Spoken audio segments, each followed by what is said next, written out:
Hey everyone, it is lunch therapy time. So good to be here, having some therapy. I don't know, man. It is a good day. It's a good day to be here because we're going to be talking Bigfoot. And I don't know if anybody's afraid of Bigfoot out there. I used to be. I still wonder. I wonder, is Bigfoot coming to get me? Or is Bigfoot my best friend? So that's the question today. Is Bigfoot my best friend? I don't know. I got Gnell here. Unicorn Man. Unicorn Man. I got Mark Strignell here. Pink Elephants on Parade. I love the pink elephant. Love pink elephants. Little pink houses for you and me. So today on the show, I've got the amazing Joe de Hoyos. Joe de Hoyos. Joe is one of the foremost Sasquatch, Bigfooters, Bigfoot enthusiasts, paranormal expert. He has his own show. It's called Beyond the Woodline. Beyond the Woodline. So we're going to have him on the show. We're going to explore some Bigfoot stuff. And then tomorrow, or Friday, we're going to have Mike Senna, who I'll just, as a teaser, I'll give you an idea of what his workshop looks like. Looks like that. So that should be pretty cool.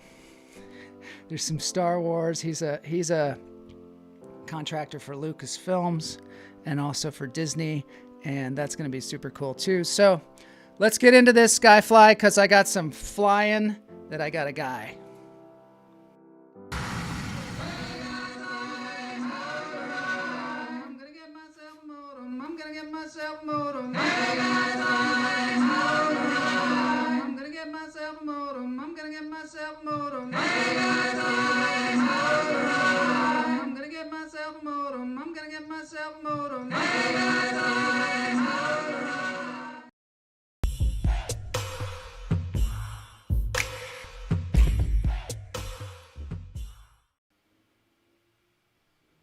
Todd brings up a great point.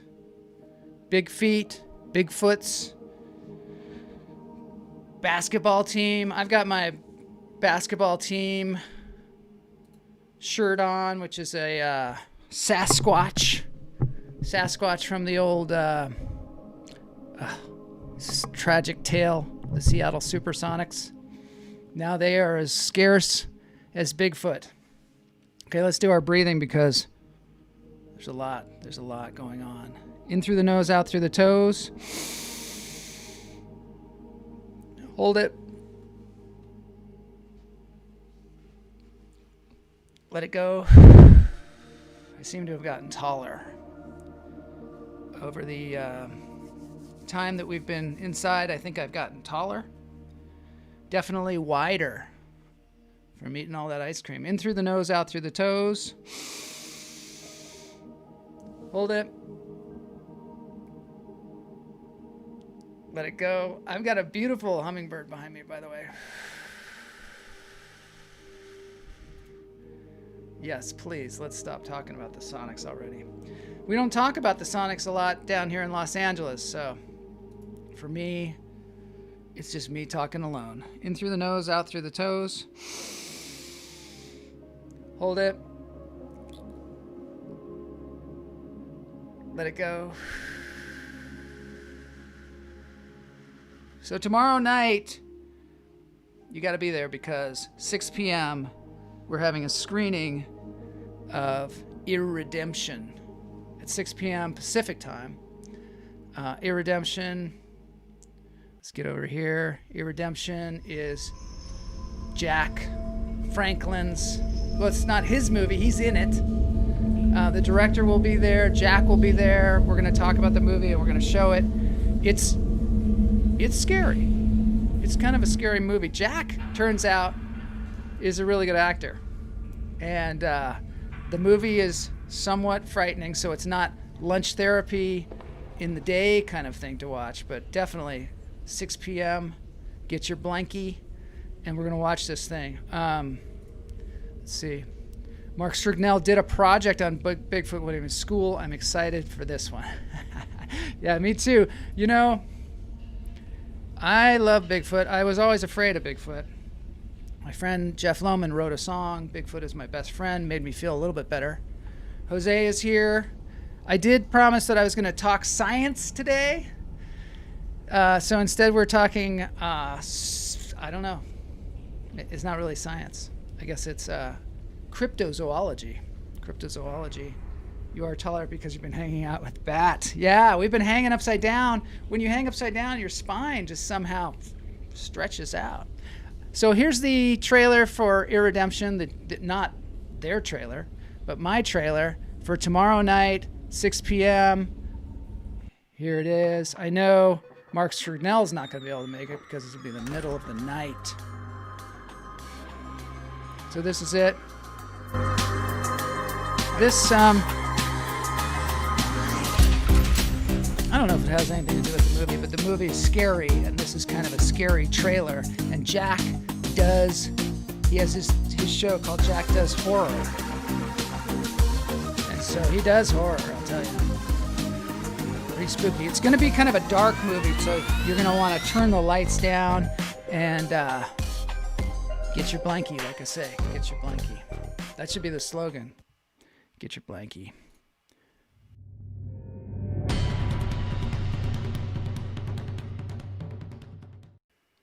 All right, it's time now just to chill a little bit as we move into the Bigfoot realm. I just want to lighten things up a little bit. This is a guy, he made a kind of tutorial of how to do what they call the Levin polka.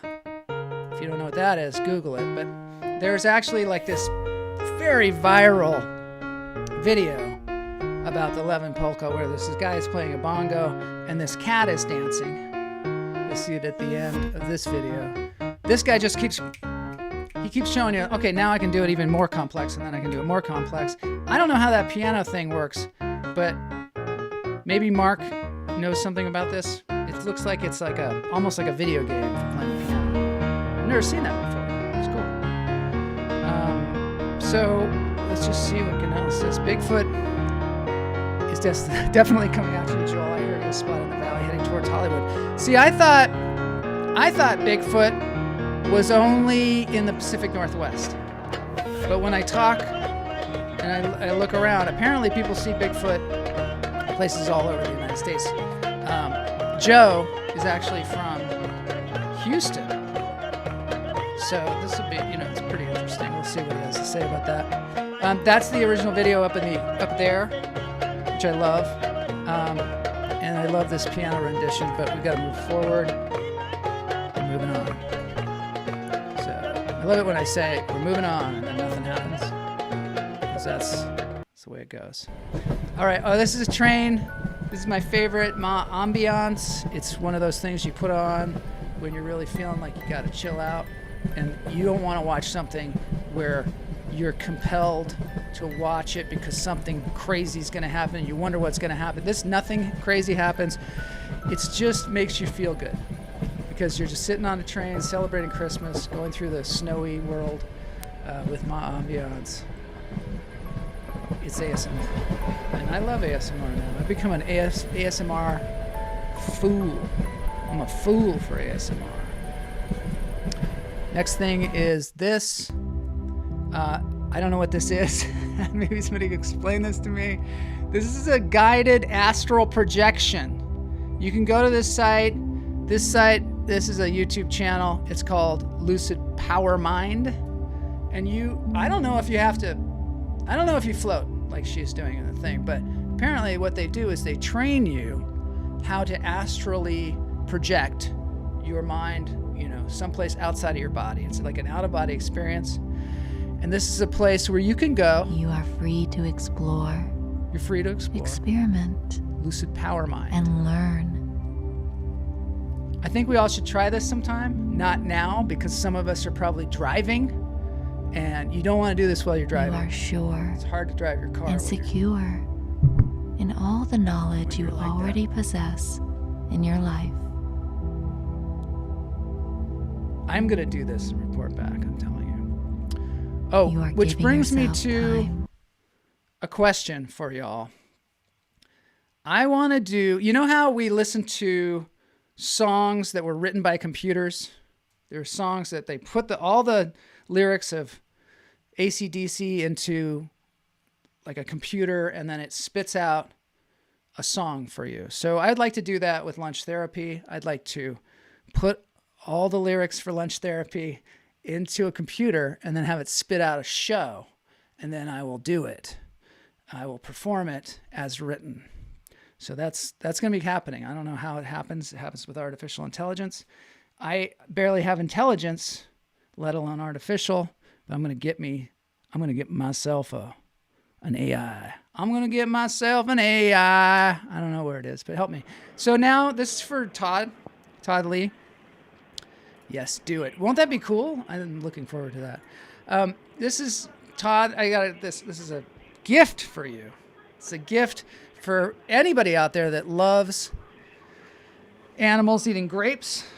Got any grapes? Yes, we do. We have grapes today. I got to play a little music with this thing. A little happy, maybe drama.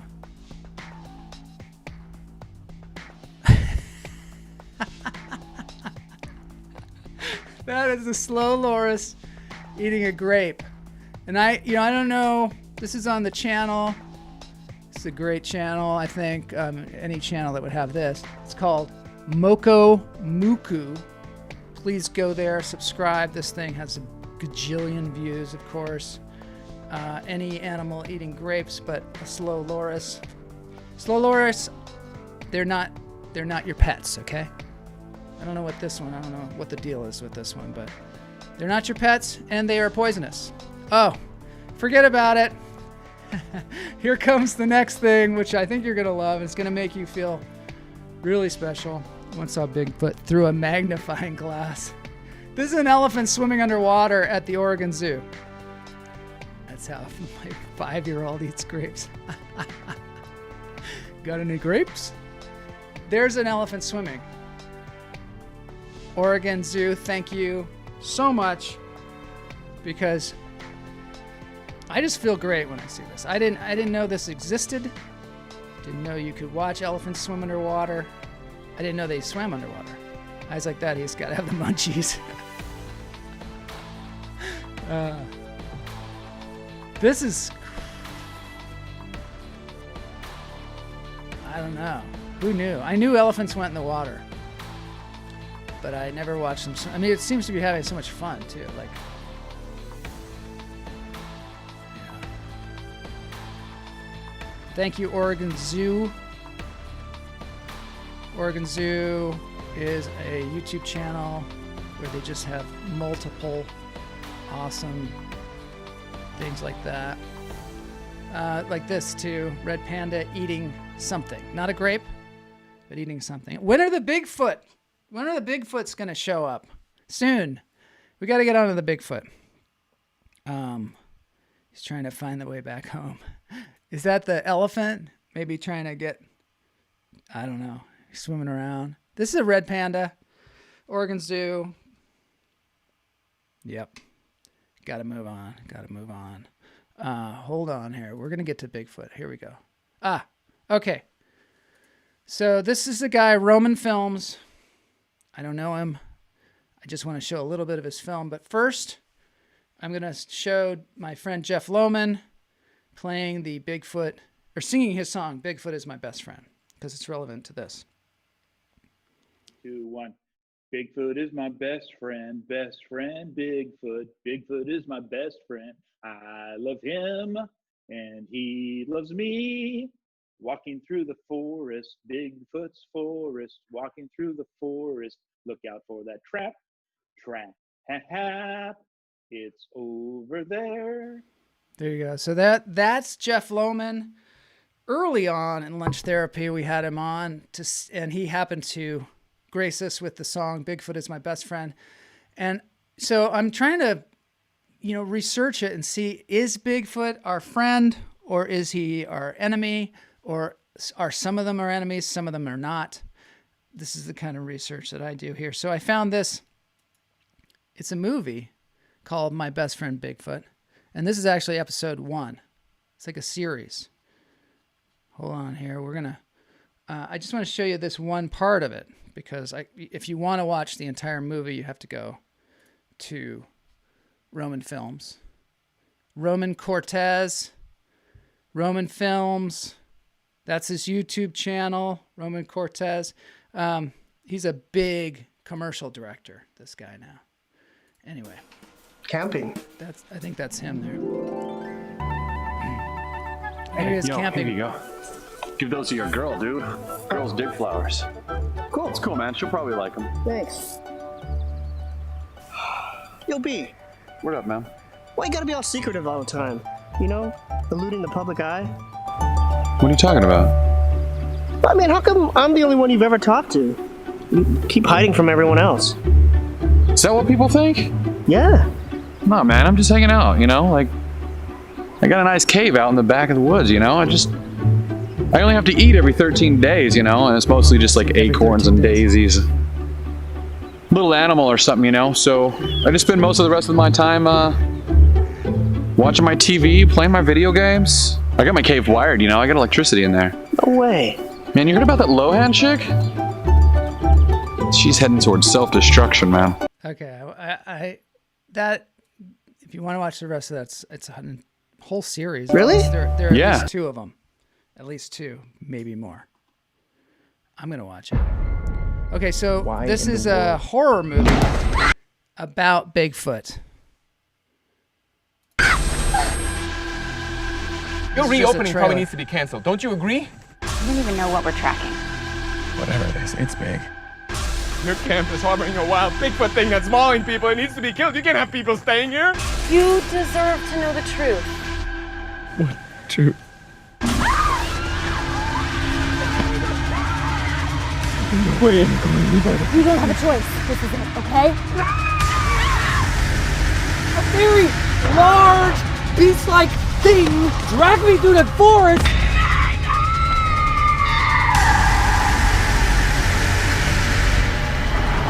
Just get it all together, okay?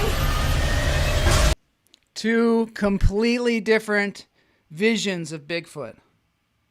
I don't know what to believe. I don't know. That's why we got an expert on the show today. We're going to bring him on. This is the famous Bigfoot footage. So the original footage was super shaky.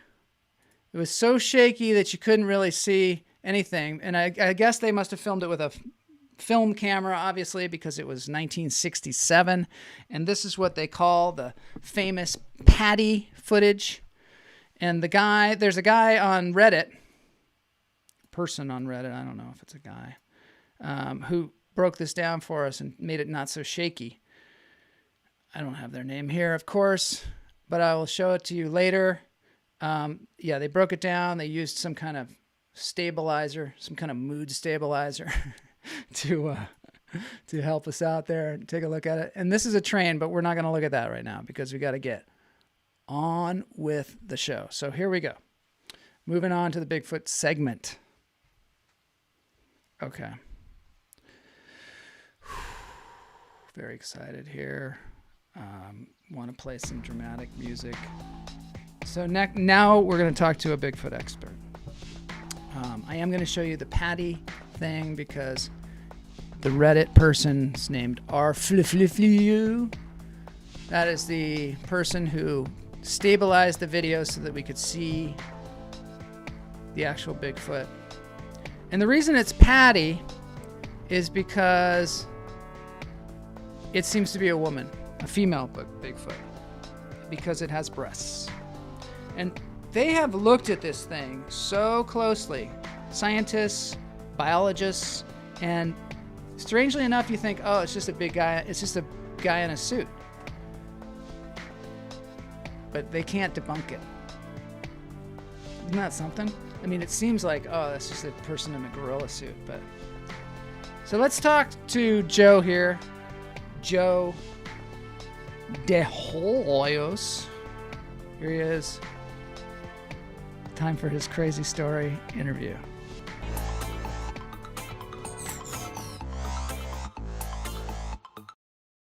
This is Joe de Hoyos here from Houston, Texas.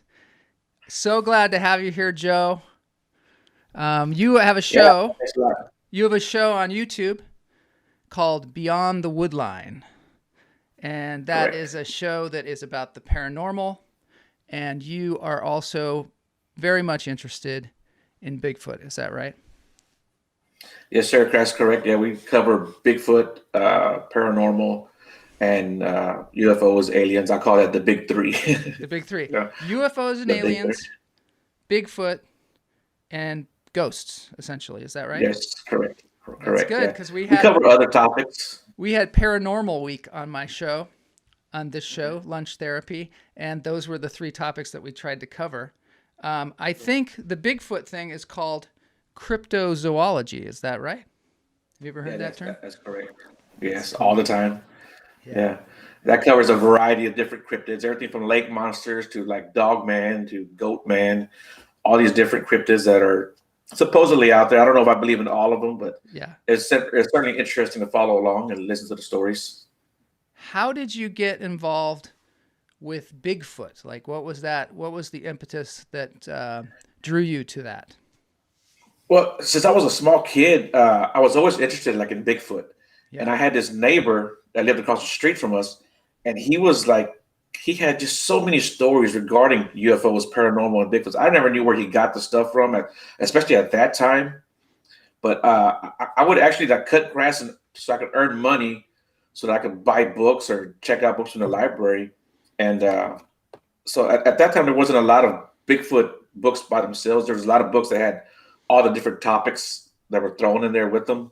So they covered everything from paranormal, aliens, UFOs, human combustion, stuff like that. Spontaneous human combustion. Yeah, That's spontaneous human fascinating. combustion. That's yeah. like for sure Yeah. a real thing. That's like documented by the Yeah. medical industry.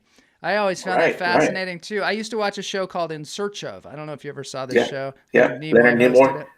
I think that was really what got me onto the paranormal.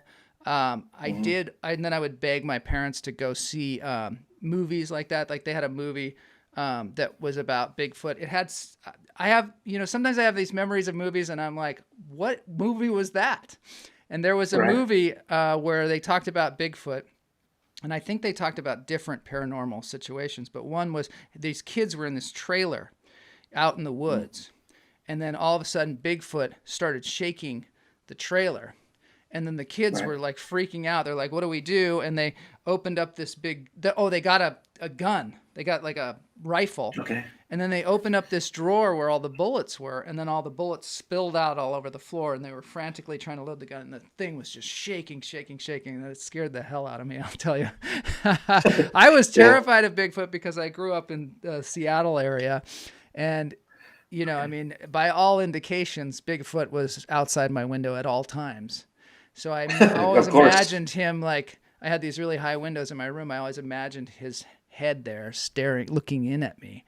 There you and go. it kind of It terrified probably me. was. So Yeah. but now you're in Houston. Do you Right. go out in the woods there and look for Bigfoot, or how do you do your research? Yes. I started actually going out like in 2012. Right north of Houston is called the Samuelson Forest, which is a very popular area for researching Bigfoot. It's actually well known throughout the Bigfoot community, and people from all over the country actually come here and check it out. So I've started going there in 2012 when I didn't know anything about researching or investigating. I just went out there with my family and used them as bait, basically. Fishing with your You know? family. There you go. That's like, I guess when I look back on it, that's what I was doing, because I had no idea some of the stories, other than the smaller encounters that I had heard of. If you look into this subject, you find a lot of missing people. Missing a lot of people? Yes, people go missing in a lot of these areas where Bigfoot has been spotted. So Bigfoot is a suspect in some of these disappearances, especially the strange disappearances where people just vanish. Wow. There's actually a series of books called Missing 411 by a gentleman named David Pilates. If your listeners look into that gentleman, he's also like on YouTube, and you can look at his. He never really says if it's all Bigfoot, But certainly, I think Bigfoot's a suspect in all those cases. My friend has a song called "Bigfoot is My Best Friend." He might reconsider. Yeah, yes, man. I think it seems like in the southern part of the U.S., the encounters are a little bit more aggressive. Wow. So yeah, he might not live down here, but what do you think Bigfoot is? Do you think he's some people say he's even possibly an alien, but or is it maybe a species of man, or I don't know what you would call it, but some branch of man that went off in a different direction? That's what I personally think. I think when you look at all of our the way that we evolved and we became what we are now, that's Bigfoot is one thing. You know, some people say it's a Gigantopithecus, or maybe a descendant of that Gigantopithecus. So I think it's definitely related to us. It's definitely a primate, I think. I don't necessarily know if it's a human primate, because you listen to some of the encounters and you get so many different descriptions. Some say it looks man-like, some say it looks ape-like. You know, some have the snout. So there's definitely different species of this creature. Do you remember the film where he's walking by? I mean, obviously this is the famous Bigfoot film from 1967. What did you call it? The Patterson-Gimlin film? Yes. That was the one that we saw. And Roger Patterson. Yeah. So has that been proven or disproven? Do you know like what the experts say about that film? Because to me, you know, I don't know. It looks like maybe it's a guy in a suit, but I don't know. Well, you know, there have been so many people that have looked at this, and scientists, costume designers, like Hollywood costume designers.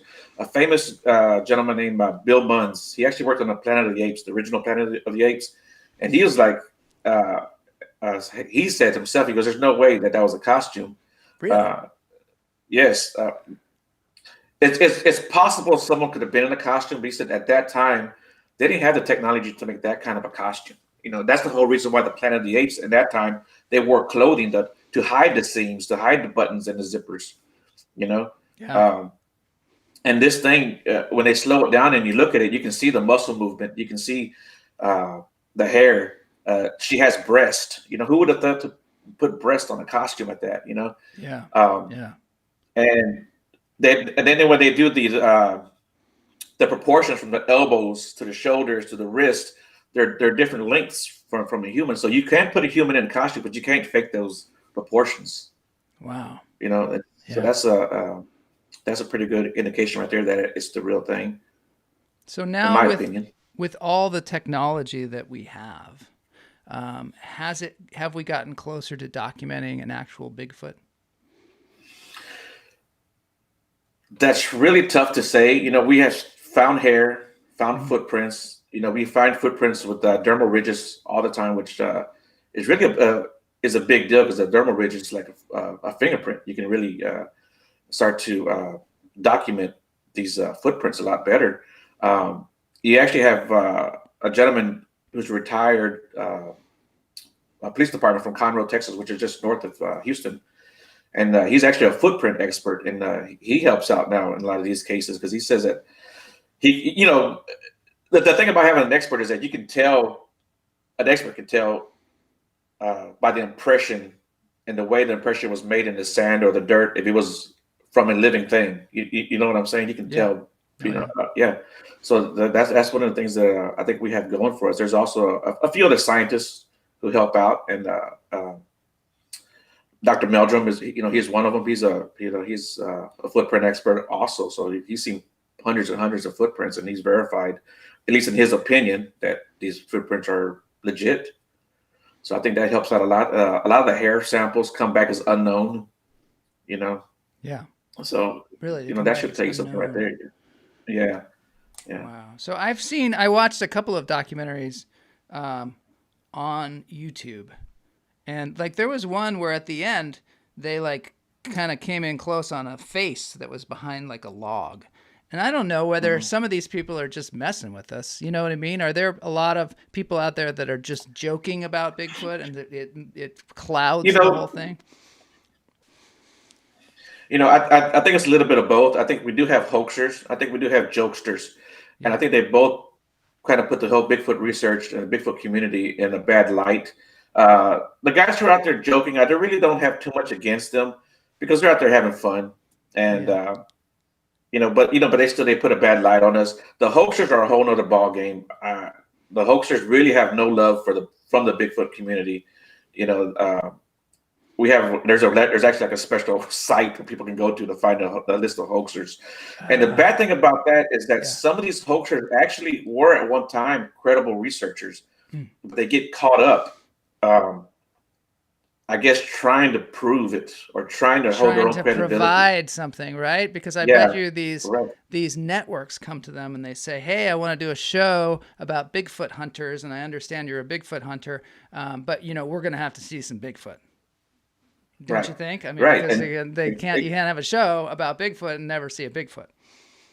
Right. And a lot of these people actually take people out. They take groups of people out. So I think they feel pressured to show results. Yeah. But it's like I tell everyone else, it's just like going fishing. You're not going to catch a fish every time you go out there, and yeah, totally. And that's the same thing with going Bigfooting. Sometimes you're just out there camping, and there's nothing wrong with that, Yeah. So I think unfortunately the hoaxers, not only do they get caught up doing that, but then they continue to do it. So now they've ruined their whole credibility, And if they come up with a good picture, it's like, well, you faked it before. How do we know you're not faking it now? So now everything's in question, and then everything I do and my fellow researchers do is all in question. Do you think are there specific regions where people find the Sasquatch or the Bigfoot? Is there a difference between Sasquatch and Bigfoot? No, not in terms of the actual term Bigfoot and Sasquatch. This is really the same creature, but there are different, like I said earlier, there are different subspecies, I guess you could say. Mm-hmm. They have more of the Neanderthal looking one. Then there's the type that looks more like Patty, which is from that Patterson Gimlin film, which is what her name is. They named her Patty. And it's a female. Yeah. I didn't know it was. I've got my Sasquatch shirt on here. You can't see it very well because the green screen is going through it. But, in Seattle, we're big Sasquatch fans. We had a mascot even for our basketball team. So we love it. And, we all would love to see one. Have you ever actually seen Bigfoot? Not really. There was a time when I went out there, like I said, with my family, and my ex was ahead of me on a trail, and she says, "Hey, come here, look, I want to show you something." So I walked up ahead of her, and she says, "Hey, look, I saw something move in that section right there." And again, this is when I first started researching and going out, and I'm looking, and I saw just a flash of fur go from one tree to the next tree. It was like a reddish orange fur. I said, "Yeah," and I pointed. I said, "Yeah," I just saw it. It's right there. And she goes, "No, what I saw was over here." She pointed more to the left, and so the brush was really tall at this point. So me and my brother-in-law, we went over there, and when we came back, we're like, well, we didn't see anything. We couldn't find anything at all, marks or footprints or any kind of messed up debris on the ground. And she goes, well, whatever it was much taller than you and Patrick. She goes, you and Patrick are like this, and whatever it was like way up here, And she says, and you were in spots where I couldn't even see you guys. And I'm 5'8", which isn't extremely tall, but she said, where you guys were at, I couldn't see you, but I saw this thing, How tall do they tend to be? You have juveniles, little ones, and then all the way up to 8 to 10 feet. I even talked to a guy near the Dallas area in that North Texas, and the one he saw was about 12 foot tall. Whoa. But, we have heard reports of these things getting 12, 14 feet tall. That's scary. That's scary. And that was a scary encounter. Is there any relation to so there's the abominable snowman? Is that something? The Yeti? The Yeti. Is that related to Bigfoot? Yeah, I think they are. All around the world, it's the same creature, just different species. You have the Yeti. In Asia, you also have the orang pandek, is what it's called. In Australia, you have the yowie. What about in South America? There's a creature that lives in the woods. Is that true? I mean, is that also something? Yes, I don't remember the name of it, but I even know, like in Mexico, they have stories of these creatures. That's what I've heard, and coming in and like snatching kids or something. I'm not sure, but maybe someone in our chat room will research that and and let us know about that.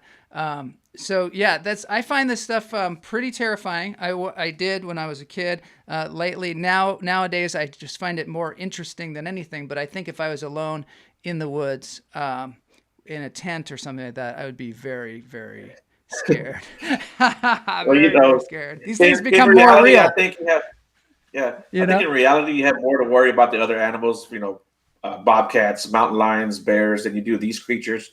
There are aggressive encounters, like I've said, but those are few and far between. For the most part, I think they're just curious.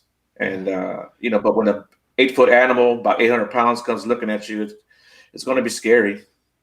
Is there a possibility that sometimes people think they see Bigfoot and they're actually seeing like a Vietnam veteran or somebody who's decided to just completely drop out of society and live out in the woods? Definitely. I think misidentification accounts for so many of the sightings, whether it be another person, a guy in a ghillie suit, just another hunter, someone who doesn't want to be seen, someone who lives off grid, or just another animal, period. I talked to a guy this past weekend, as a matter of fact. He was telling me that when he was a young kid, maybe 13 or 14, walking through the woods, he came upon something that had big shoulders, big pointy head. He said he dropped down behind the bushes and was hoping this thing didn't see him. And when he peeped around the corner, it was just a log with some debris on top of it. That's what I'm wondering. I have joined some Bigfoot communities on Facebook, and I keep getting pictures from one of them, and the pictures I'm getting seem to be of moss growing on a tree that looks like Bigfoot. Yeah. And I'm like, oh, I could totally see how you would think that was like a monster in the middle of the night. I was even coming up with a movie idea on it where the moss animates and becomes Bigfoot, which would be kind of There you go. There you go. So that'd be pretty cool. Yeah. I can't tell you how many times I've walked in the woods and I've seen like a burnt out stump, like maybe from a lightning strike, and it'll make you take a double take real quick. You're like, oh, what the hell's that? And when your imagination starts going, you can make something out of anything. There were on your show, you had some people that were talking about how they would hear things in the woods and they'd be like, that's definitely a Bigfoot. And then somebody who lives in the area was like, no, that's a particular kind of owl. And it sounds like nothing like you would think an owl would sound. Yeah. I actually have a recording of an owl, and it sounds like a chimpanzee. Oh, really? But it's an owl. You know, fox. We were down Fox and bobcats, they make crazy screams too. We were down in Costa Rica, and they have monkeys there that sound like, oh my God, it sounds like a monster. I'd make the sound, but it'll blow your ears out. It sounds like it's on Jurassic Park, probably, right? Yeah, totally. Yeah. So is there so people can go to your YouTube channel and you can see interviews with people, not only just about Bigfoot, but about all kinds of paranormal experts, I guess, and people that have seen all kinds of things. Talk about crazy stories. I've heard some I've been listening to your show and watching your show. Beyond the Woodline, it's called, right? Beyond the Woodline. So please subscribe to his channel, Joe's channel. Thank you so much for being on the show, Joe. I have to wrap it up right now, but I'd love to have you on again sometime. Of course, man. Anytime. I'd love to come back. Cool. Thanks. Wow.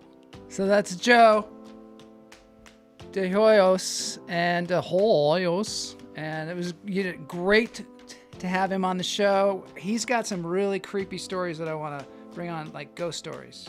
And I love ghost stories. So he's going to come on another time and tell some ghost stories, maybe next week sometime. With friends like Jay, in fact, Chris Stapleton would say I'm a millionaire. Millionaire. Mark, we have a fox that screams in our street most nights. Sounds like a woman in distress. Yeah, apparently we have coyotes around too in our area, and they're snatching up the cats. So we're trying to keep the cats inside. But I don't know. I want to hear this owl that sounds like that sounds like some kind of monster. I can't imagine an owl. Just I don't know. There's a screeching owl, I guess. I'm gonna have to investigate this. The show is not over yeti. We've got Courtney Hooper's song here. Now I'm just gonna play a little bit of Courtney Hooper's song because it's one of those like, this is a great song, Courtney. Couldn't get in touch with you, but we're gonna just play a little bit of this thing as a dance break, and And then we'll see you on Friday for Mike Senna, who is going to tell us all kinds of stuff about working for Lucasfilms and Disney, and some insider stuff on The Mandalorian. I don't know, catch up on The Mandalorian. But tomorrow night, 6 p.m., we're going to have a live, one-time only viewing of IRREDEMPTION. Please come on by. The link is in the show notes, or go to Lunch Therapy on YouTube. And we'll see you tomorrow night at 6 p.m. Pacific time. And here I am again. Oh, there it says right there, tomorrow night, 6 p.m. God, this is so well planned out, this show. This young lady is really talented, and she's singing a Tom Waits song, which I love Tom Waits. I fell into Maybe Mark Strignell would sing a Tom Waits song sometime. and became your wife. I risked it all against the sea to have a better life. It could be a woman disguised as a fox screaming. Maybe you are the wild blue One time, sky. when I discovered Men do Tom Waits, foolish things. I sent my brother an album. You turn kings Said you gotta hear this guy. into beggars. It's really good. And beggars into My brother said, kings. "Is that Grover's greatest hits?" It sounds like Grover's. Pretend that you She are does not sound like Grover. All right, Mark Strignell's going to do a Tom Waits cover. Hopefully, we'll be able to play that on the show. We got that We to look can forward bring to. back the old days. Isn't she? I think she's got a beautiful voice. And also, it reminds me of the Montana fellow as well, because of beautiful, beautiful scenery behind her, The and clearly, face forgives the mirror. The worm forgives the plow. Skyhounds. The questions beg Skyhounds. the Maybe that's. answers. Yeah, help me out. Let's find that AI where we can throw lunch therapy in there, have it spit out a show. That'll be fun. All right. See you on Friday. Thanks for being here. Don't let the Bigfoot get you.